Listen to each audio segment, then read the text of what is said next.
Mitch, adolescent, l'avait interrogé sur l'existence de Dieu, son père lui avait répondu « Le scepticisme commence quand, assis dans une église, entre un flic et une bonne sœur, tu constates que ton portefeuille a disparu. » Un soir où il se rebellait contre ses professeurs, il l'avait consolé en lui disant « Regarde-moi, je survis, j'endure. » Il avait marqué une pause.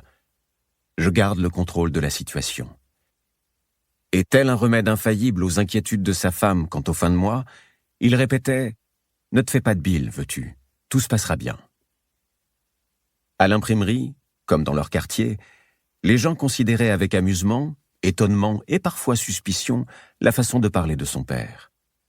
En fin de compte, Mitch était probablement celui qui le comprenait le mieux, même s'il n'avait jamais réussi à savoir si les humeurs de son vieux, car, le travail l'ayant usé plus vite que nature, il avait fini par le devenir, était ou non emprunté à une œuvre de fiction.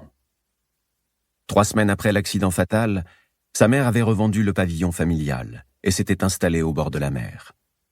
Mitch s'était vu remettre par un notaire un tout autre héritage, plus modeste, sous la forme d'économies placées sur un compte d'épargne dont il était le légataire. Pas vraiment un pactole, mais une cagnotte suffisante pour qu'il s'offre un petit studio.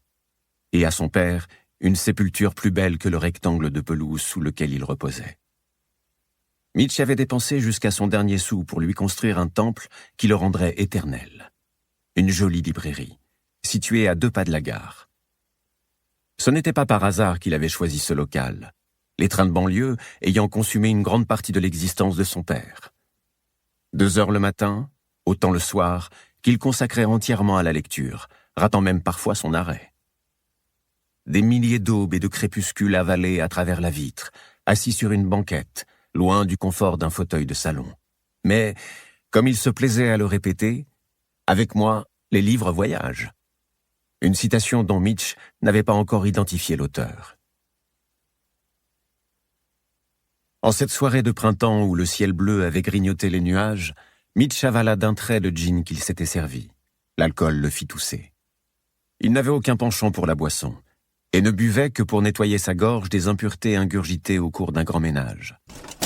Depuis sa sortie de prison, il occupait son temps à récurer les tables, poncer et revernir le comptoir, frotter le parquet, dépoussiérer les bibliothèques, épousseter chaque livre avec un chiffon sec afin d'en raviver les tranches et les couvertures. Demain dimanche, il s'attaquerait à la dernière touche, et lorsque la vitrine aurait retrouvé sa transparence, il s'accorderait une après-midi de repos. Viendrait alors enfin le jour de la réouverture officielle. Les murs de la librairie et du studio qu'il occupait en banlieue lui appartenant, Mitch avait de quoi maintenir son commerce à flot, à condition de faire attention, à condition aussi que la clientèle revienne. Heureusement, sa condamnation n'avait pas été assortie d'une amende ou d'une saisie de ses biens. Le juge avait dû estimer que lui confisquer 5 ans de vie était suffisant. Les éditeurs, qui pour une fois s'étaient mis d'accord, avaient renoncé à récupérer les livres en dépôt et soldé son compte. Le stock datait, mais les classiques demeuraient indémodables. Le rayon pour enfants conservait sa jeunesse, la papeterie ne vieillissait pas. Armé de patience et d'optimisme, Mitch était décidé à renouer avec sa vie d'avant. Il versa une tasse de croquettes dans une assiette creuse qu'il emporta, éteignit la lumière, mit l'alarme et sortit dans la courette pour donner son repas au fidèle gardien de nuit qui se précipita vers lui en ronronnant. Comme chaque soir depuis qu'il était sorti de prison, il jeta un regard vers la trappe à charbon qui s'ouvrait sur la cave. Il n'avait pas encore eu le courage d'y descendre. Lorsqu'il s'en était approché, les souvenirs avaient ressurgi. Il y arriverait peut-être un jour, mais pour l'instant, c'était trop tôt, trop douloureux. Il avait 10 minutes pour grimper dans son train, le dernier à ne pas rater s'il voulait dormir dans son lit ce soir. La gare n'était pas loin. Même avec sa patte folle, il arriverait à temps. Il salua le chat et remonta la ruelle.